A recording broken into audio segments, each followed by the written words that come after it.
तमिलनाडु के पश्चिम हिस्से में बसा है कृष्णगिरी जिला। कृष्ण का आशय काले वर्ण से होता है और गिरी यानी पर्वत। इस जिले में ग्रेनाइट खनिज की पहाड़ियां हैं, लिहाजा इसे कृष्णगिरी नाम से जाना जाता है।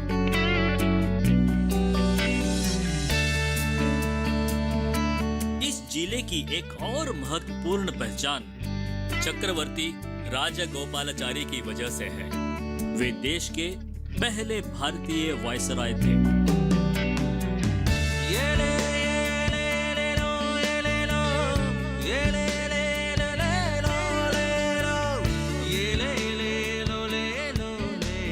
यह जिला मूल रूप से पहाड़ी तलहटी है। समतल भूमि में सिंचाई तेनपेन्नयार नदी के पानी से होती है।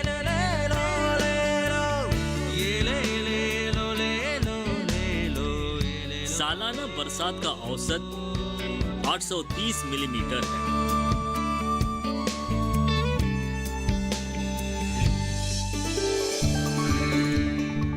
कृष्णगिरी का काटवीर आंजनेय मंदिर 2500 साल पुराना बताया जाता है।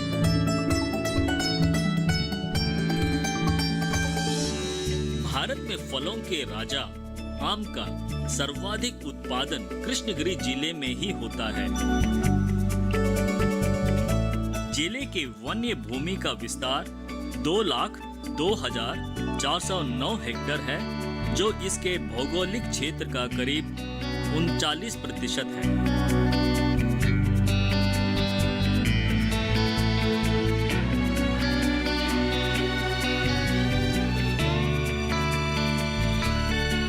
कृष्णगिरी के प्रमुख जल स्रोत कृष्णगिरी जलाशय परियोजना बांध, केलवरीपल्ली बांध और बरूर झील है। इन जल स्रोतों से जिले के 18,965 हेक्टेयर भूमि पर सिंचाई होती है।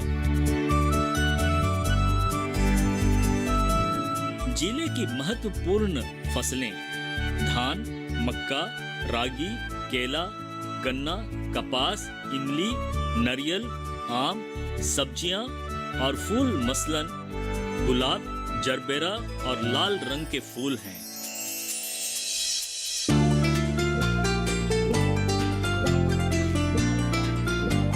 इसके अलावा जिले में रेशम कीट पालन भी खूब होता है। 5,000 एकड़ से अधिक के क्षेत्र में शहतूत पैदा किया जाता है। शहतूत उत्पादन से 25,000 से अधिक लोगों को रोजगार मुहैया है। जिले में कृषि क्रियाओं संबंधित उद्योग भी अच्छा खासा पनपा हुआ है। जो जिले के महाराजकड़े गांव में महिला किसान सरस्वती रहती हैं, कृषि कार्य में नवाचार के माध्यम से कृषि व्यवसाय का सफल संचालन कर रही हैं।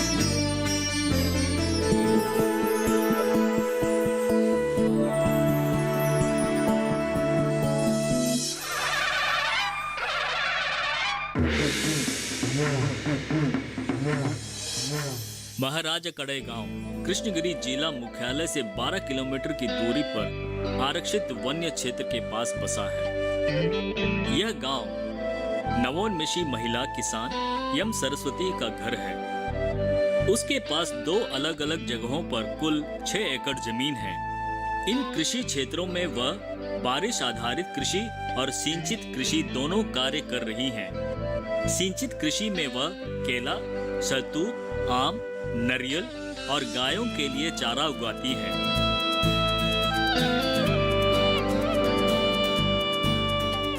सरस्वती किसान परिवार में एक बहन और 2 भाइयों के साथ जन्मी।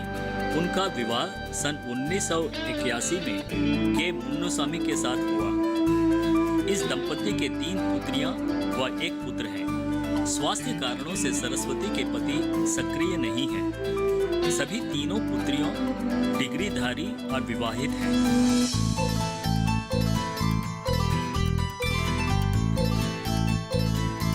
सरस्वती 1 एकड़ में केले और 2 एकड़ में आम उगाती हैं, जिनसे सालाना 6000 किलो प्रति एकड़ उपज होती है।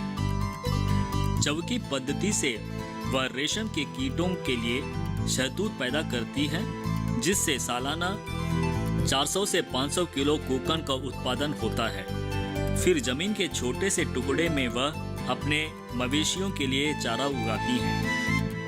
पशु संपदा के तौर पर सरस्वती के पास 1000 मुर्गियां, 4 गायें व 4 बकरियां हैं, जिनसे उनको अतिरिक्त आय होती है। चाहे खेत हो अथवा घर, दोनों जगहों का अधिकांश कार्य सरस्वती स्वयं ही करती हैं। जब कभी उनको जरूरत होती है, वह कृषि श्रमियों की मदद लेती हैं। अपने घर के पिछवाड़े में सरस्वती घरेलू उपयोग के लिए नींबू और सहजल की फली उगाती हैं। स्वयं के उपभोग के बाद शेष का विक्रय भी कर देती हैं। कृषि कार्य के अलावा सरस्वती अपने गांव में आटा चक्की चलाती हैं और कुटीर उद्योग के रूप में आम की पिसाई, अचार बनाना और पाउडर निर्माण का कार्य करती है।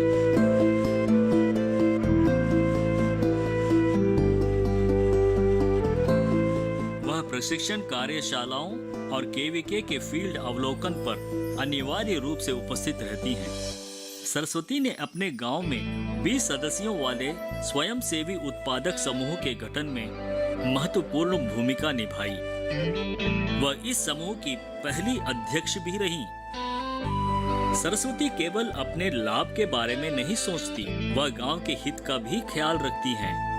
इसका सबसे बेहतरीन उदाहरण यह है कि जब नाबार्ड ने गांव में महिलाओं के लिए सिलाई प्रशिक्षण कार्यक्रम आयोजित किया, तो सरस्वती ने कार्यशाला के लिए अपना घर उपलब्ध करा दिया। इस वजह से गांव की 20 से अधिक महिलाओं को तालीम और रोजगार मिला। सरस्वती न केवल अपने परिवार बल्कि अपने समुदाय के विकास और बेहतरी के लिए कार्य कर रही है।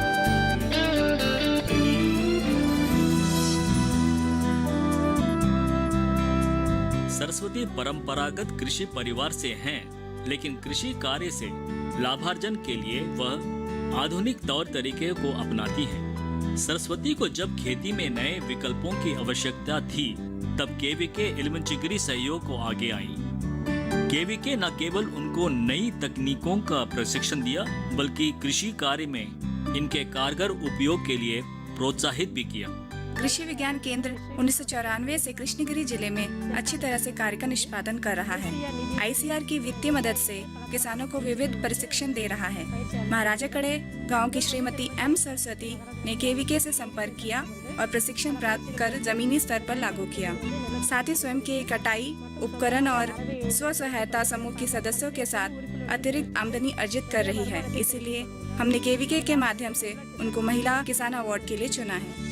सरस्वती को सिखाया गया कि कृषि उत्पादों को किस तरह संवर्धित कर उसकी उपयोगिता को बढ़ाया जा सकता है। सरस्वती ने इसका अनुकरण करते हुए 1 एकड़ में अच्छा घनत्व वाले आम के पौधे लगाए। वह उपलब्ध पानी का बूंद बूंद सिंचाई योजना तकनीक के तहत केला, शहतूत और आम के उत्पादन में किफायती उपयोग करती है।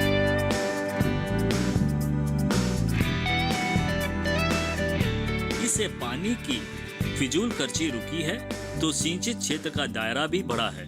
वह अक्सर अपनी जमीन की मिट्टी का मृदा जांच प्रयोगशाला में परीक्षण कराती है, ताकि उर्वरक की सही किस्म और मात्रा निर्धारित की जा सके। सरस्वती का इरादा यही होता है कि कम से कम रासायनिक खाद का इस्तेमाल किया जाए। वह अपने कृषि उत्पादों का विपणन कृष्णगिरी कृषि मंडी में करती हैं और कूकन धर्मपुरी के बाजार में बेचती हैं। आम के मौसम में अधिक आय सृजन करने के लिए सरस्वती आमों को पीसकर स्क्वाश बनाती हैं। सरस्वती की आटा चक्की भी बहुउपयोगी है। वह चक्की से रागी पाउडर, रागी मिक्स और अन्य हेल्थ मिक्स पाउडर तैयार करती हैं। सरस्वती का विपणन का तरीका निराला है। वह अपने मूल्य संवर्धित उत्पाद पूर्व आदेश के आधार पर ही तैयार करती हैं। वह हर साल जिला प्रशासन द्वारा आयोजित आम उत्सव में शामिल होती हैं। एक बार उनको आम से सर्वाधिक वैल्यू एडेड प्रोडक्ट बनाने के लिए अवार्ड भी दिया गया था। सफल महिला किसान के रूप में सरस्वती को देखा जाए तो वह कृषि में नई प्रौद्योगिकियों का सफलतम और फायदेमंद इस्तेमाल करते हुए कृषि उत्पादों की वाहनीयता और विक्रयशीलता को बढ़ा रही है।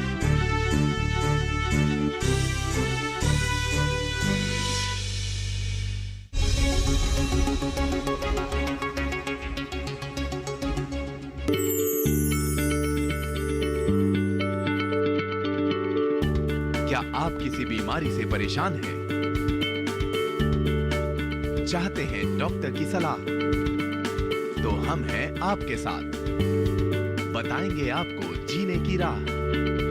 समस्याएं आपकी, समाधान देश के मशहूर विशेषज्ञों के। घर बैठे बात करें देश के जाने माने डॉक्टरों से। हमारे लाइव प्रोग्राम स्वस्थ किसान में हर शनिवार शाम 6 बजे से 7 बजे तक।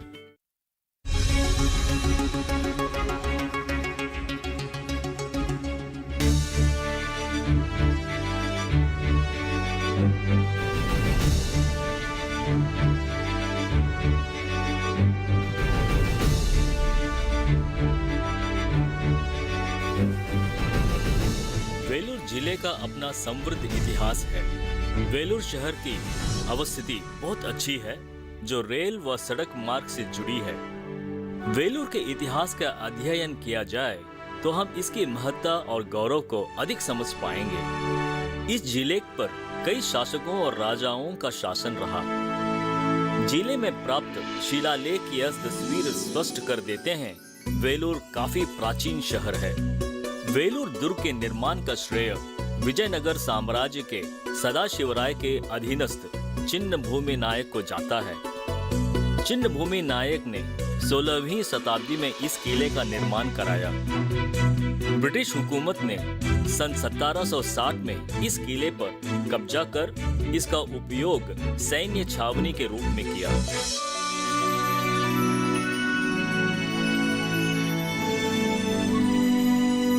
वेलूर जिला आजादी के संग्राम में भी अग्रणी रहा।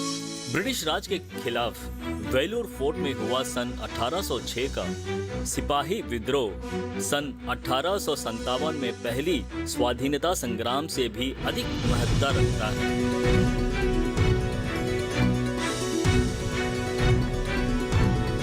वेलूर तमिलनाडु का वह जिला है जहां शिक्षा का विकास अनवरत और प्रशंसनीय रहा है। क्रिश्चियन मेडिकल कॉलेज देश के श्रेष्ठतम मेडिकल कॉलेजों में से एक है। यह तमिलनाडु का सबसे बड़ा निजी अस्पताल है, जो अपनी सुविधाओं के लिए भारत भर में विशिष्ट पहचान रखता है।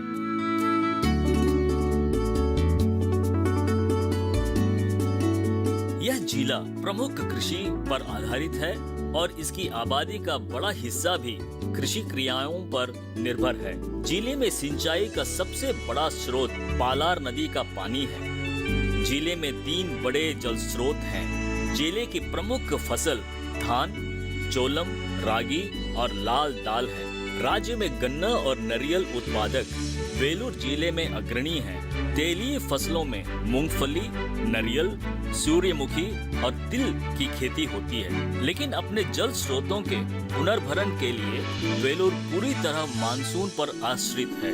इस वजह से अगर मानसून विफल हो जाता है तो वेलूर में पानी की बेहद कमी हो जाती है और जिले को सूखे का सामना करना पड़ता है।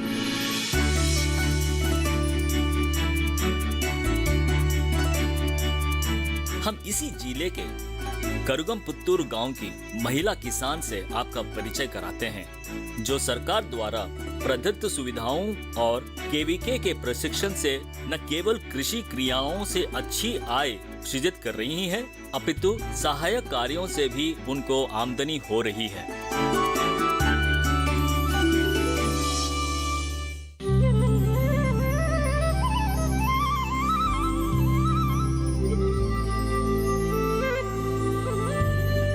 वेलूर जिला मुख्यालय से 4 किलोमीटर की दूरी पर स्थित है करगमपुत्तूर गांव।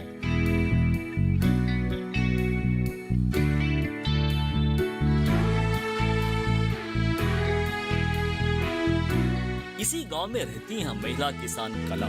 कला बहुत ही ऊर्जावान और उत्साहित महिला है। 12 वर्ष की उम्र में अपनी मां के निधन के बाद से कला खेती के कार्य में अपने पिता का सहयोग करती आ रही हैं। वह 5वीं कक्षा में उनके तमिल अध्यापक की सीख को हमेशा दोहराती रहती हैं कि समय बड़ा मूल्यवान है।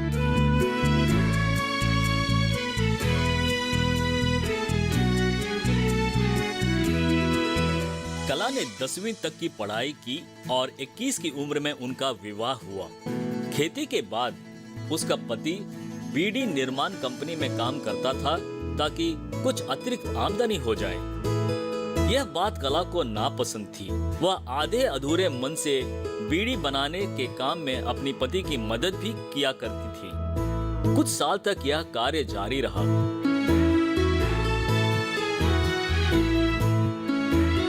फिर कला दंपति ने खुद को पूरी तरह खेती में झोंक दिया। दंपति के 4 बेटे हैं जो विविध क्षेत्रों में सेवारत हैं। कला के पति उनकी हर कार्य में मदद करते हैं। वह फिलहाल 1.5 एकड़ जमीन में खेती कर रही हैं। वह मौसम के अनुसार सब्जियां जैसे कि बैंगन, टमाटर आदि उगाती हैं। शेष समय में वह मवेशियों के लिए चारा उगाती हैं।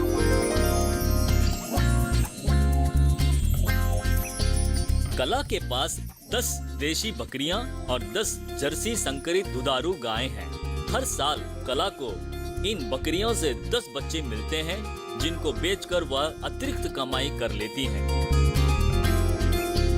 कला का घरेलू दैनिक खर्च गायों का दूध बेचकर निकल जाता है। उनको प्रतिदिन गायों से करीब 30-40 लीटर दूध मिल जाता है।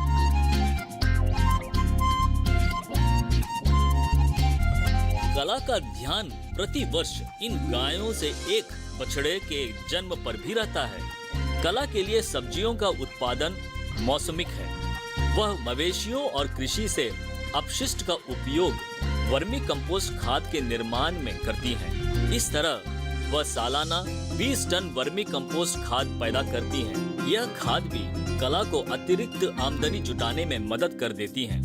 इसके अलावा कला के पास छोटी सी पौधों की नर्सरी भी है जहां वह एक साल में 10,000 प्रजातियों के विभिन्न पौधों को विकसित करती हैं और उनका विक्रय करती हैं। कला परिवार के लिए पपीते और फूलों की भी खेती करती है। अतिरिक्त उपज होने पर वह गांव में भी बेचकर कमाई कर लेती है। खेती के अलावा कला शक्ति महिला स्वसहायक समूह के गठन का महत्वपूर्ण उपक्रम बनी। यह समूह बड़ी सक्रिय है और वर्तमान में वह इसकी अध्यक्ष भी हैं। कला के लिए परिवार ही सब कुछ है और उनकी मेहनत परिवार के जीवन स्तर की बेहतरी के लिए है।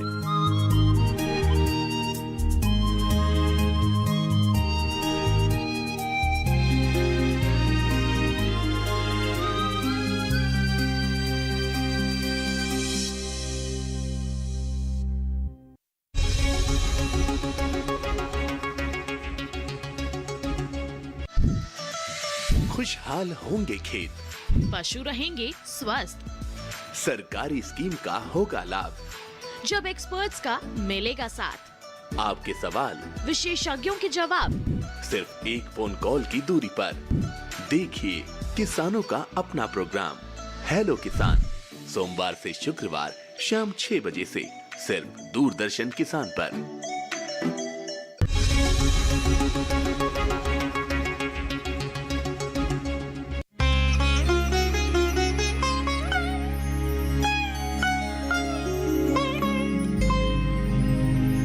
कला प्रयोगधर्मी महिला किसान हैं। उनको अपनी 1.5 एकड़ कृषि भूमि से संभवतः पर्याप्त आमदनी नहीं हो सकती थी। इस वजह से कला रुकी नहीं।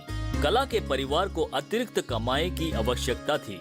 उन्होंने वेलूर के विरिंजीपुरम स्थित कृषि विज्ञान केंद्र की सहायता ली ताकि केंद्र के परामर्श से खेती को लाभकारी बना सकें। केंद्र की सलाह से कला ने वर्मी कंपोस्ट खाद उत्पादन व विपणन की तकनीकी सीखी। वर्मी कंपोस्ट खाद उत्पादन का प्रशिक्षण हासिल करने के बाद कला ने अपनी जमीन पर इसकी एक यूनिट लगा ली तथा कृषि और पशु अपशिष्ट के उपयोग से वर्मी कंपोस्ट बनाने लगी।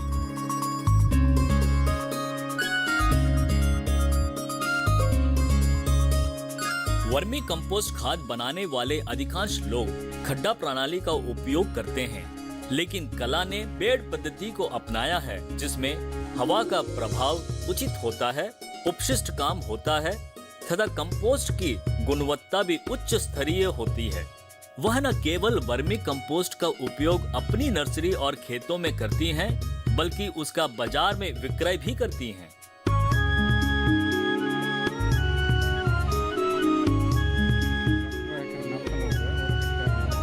2.5 एकड़ जमीन में समन्वित खेती करने और वैकल्पिक उपज से आय बढ़ी। इसका हमने प्रशिक्षण भी दिया।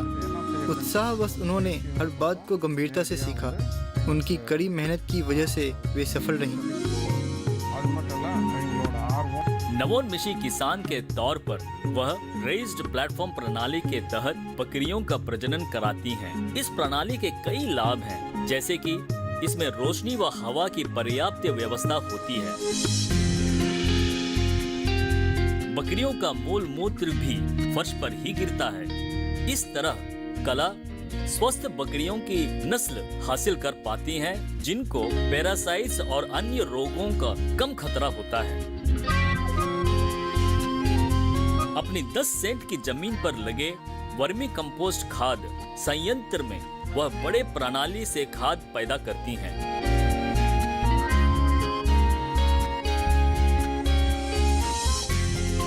वह वर्मी कंपोस्ट का प्रसंस्करण कर अपने परिजनों की मदद से पैकिंग कराती हैं तथा पूर्ण परिश्रम से अधिकांश खाद सीधे ही किसानों को बेचती हैं।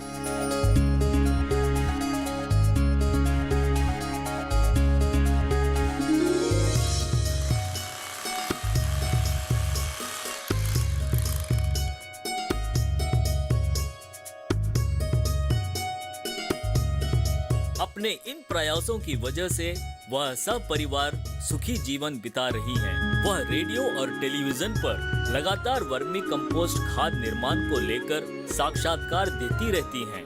कला के प्रयासों और योगदान की सराहना करते हुए रोटरी क्लब ने उनको सामाजिक कार्यकर्ता का सम्मान भी दिया है और यह समाचार लोकप्रिय समाचार पत्रों में प्रकाशित भी हुआ था।